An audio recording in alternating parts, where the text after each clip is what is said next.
নবী সাল্লাল্লাহু আলাইহি ওয়াসাল্লাম যখন নবী হন নাই তখনকার সমাজটা এখনকার বিশ্বের মতো ছিল। বলবেন কিভাবে?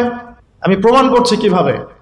নবী সাল্লাল্লাহু আলাইহি ওয়াসাল্লাম যে যুগে নবী হন নাই, এখনও নবী হন নাই, যেটাকে আমরা বলি, কটাক্ষ করে বলি মধ্যযুগ, বা আমরা অনেক সময় অপমান করে বলি আইয়ামে জাহেলিয়া। শব্দগুলো শুনেছেন তো আপনারা? কখনো কি প্রশ্ন করেছেন যে আসলে কেন এই যুগটাকে আমরা জাহেলিয়া বলি, কেন অন্ধকারাচ্ছন্ন যুগ বলি? ওই যুগটা কি সূর্য উঠতো না? ওই যুগে কি সূর্য উঠতো না? তাহলে কেন অন্ধকারাচ্ছন্ন যুগ বলি? এক, ওই যুগের মানুষ আল্লাহ পাকের তাওহীদ, একত্ববাদ এর সাথে শিরককে মিশ্রিত করেছিল, এক নাম্বার। তাহলে এক নাম্বার কারণ কি? ওই যুগের মানুষ আল্লাহ পাকের তাওহীদের সাথে শিরককে মিক্স আপ করেছিল। মনে করবেন না যে তারা আল্লাহকে বিশ্বাস করতো না, এটা ভুল ধারণা। তারা সবাই আল্লাহকে বিশ্বাস করত, গুটি কয়েক মানুষ ছাড়া।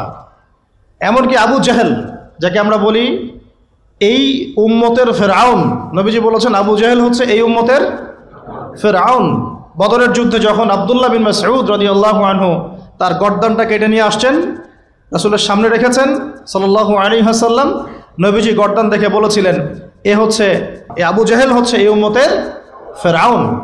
আর ফেরাউনের চেয়ে বড় কোনো কাফের নাই, এখনও নাই, ছিলও না, আসবেও না ইনশাআল্লাহ। তো এই আবু জেহেল যখন বদরের যুদ্ধ করতে যাচ্ছিল, তখন সে প্রথমে কাবা ঘরে গিয়েছে। কোথায় গিয়েছে?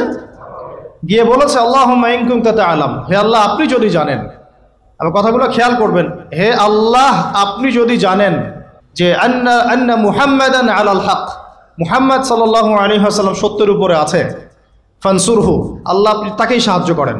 বুঝাতে পারলাম? ওয়া ইন কুনতা তা'লাম, এবং আপনি যদি জানেন যে নাহনুল কুরাইশ আলাল হক, আমরা কুরাইশরা হকের উপরে আছি, ফানসুরনা, তাহলে আমাদেরকে সাহায্য করেন। বুঝাতে চাচ্ছি আবু জাহেলের মতো মানুষও আল্লাহকে বিশ্বাস করত। আইয়ামে জাহিলিয়াত মানে এমন নয় যে ওরা সবাই নাস্তিক ছিল, না, নট অ্যাট অল, মোটেই এমন নয়। তারা আল্লাহকে বিশ্বাস করত। তাহলে আল্লাহ পাক তাদেরকে কাফের কেন বলছেন? উত্তর সূরা জুমারের মধ্যে আছে। তারা লাত, উজ্জা, হুবল, মানাত এগুলোর পূজা করত, মূর্তি পূজা করত, এটা তো আপনারা জানেন।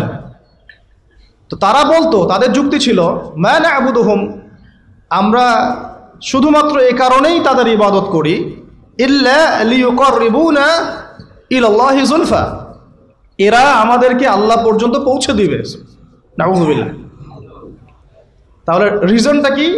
দলিল আদিল্লা কি তাদের মূর্তি পূজার পিছনে? আমরা এগুলোর মধ্য দিয়ে আল্লাহর নৈকট্য অর্জন করতে চাচ্ছি। তার মানে তারা সবাই আল্লাহকে বিশ্বাস তো করতো যে একজন আল্লাহ আছেন। এখনকার বিশ্বের দিকে তাকিয়ে দেখুন, ওই একই শিরকের ছোঁয়া সব জায়গায় লেগে গেছে। মানুষ আল্লাহকে বিশ্বাস করে, কিন্তু ইবাদত বন্দেগীর জীবনে গিয়ে আল্লাহর সাথে অন্যকে শরিক করছে, ইকোনমিতে গিয়ে আল্লাহর সাথে অন্যকে শরিক করছে, পলিটিক্স করতে গিয়ে আল্লাহর সাথে অন্যকে শরিক করছে, ওয়ার্ল্ড অ্যাফেয়ার্সকে ডিল করতে গিয়ে আল্লাহর সাথে অন্যকে শরিক করছে। মানুষ আল্লাহকে বিশ্বাস করেও এখন মুশরিক হচ্ছে। আপনি কোন সেন্সে ওইটাকে আইয়ামে জাহিলিয়াত বলছেন আর এখনকার যুগটাকে পুত পবিত্র বলছেন?